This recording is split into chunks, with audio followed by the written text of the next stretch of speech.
पुढची बातमी. सुनील तटकरे हे ब्लॅकमेलर असल्याचा घणाघाती आरोप आमदार महेंद्र दळवींनी केला. त्यामुळे रायगडमध्ये पुन्हा एकदा राष्ट्रवादी विरुद्ध शिवसेना संघर्ष चव्हाट्यावर आलाय. अलिबागमधील हेमनगर येथे आमदार महेंद्र दळवी यांचा आमदारकीचा दुसऱ्यांदा विजयाच्या पार्श्वभूमीवर शिवसैनिकांकडून तुला करण्यात आली. यावेळी सुनील तटकरेंचा पुन्हा एकदा खरपूस समाचार घेतलाय. शिवसेनेतनं अजित पवारांच्या राष्ट्रवादीत गेलेले राजीव साबळे यांनी माणगावमधील त्यांच्या शिक्षण संस्थेतल्या एका शाळेला मंत्री भरत गोगावलेंच्या आईचं नाव द्यायचं ठरवलेलं. मात्र ऐन वेळेला नाराज झालेले साबळे यांनी ते नाव काढून तटकरे यांच्या आईचं नाव दिल्यानं हा वाद सुरू झालाय.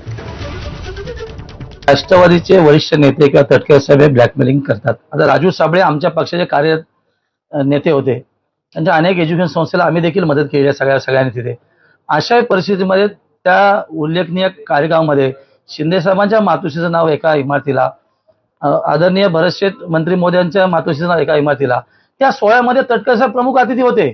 त्यांच्या उपस्थितीमध्ये कार्यक्रम झाला. पण कोणाच्या आईचं नाव अवमानजनक पद्धतीने काढणं हे वरिष्ठ ज्यांनी कित्येक वर्ष राजकारणामध्ये घालवलीत किंवा पिढ्या दर पिढ्या ज्यांनी बरबादीवर घालवल्यात, आणि म्हणून मी रोह्यामध्ये जाऊन परवा पक्षप्रवेश बोललो की ही नालायक बुद्धी आहे.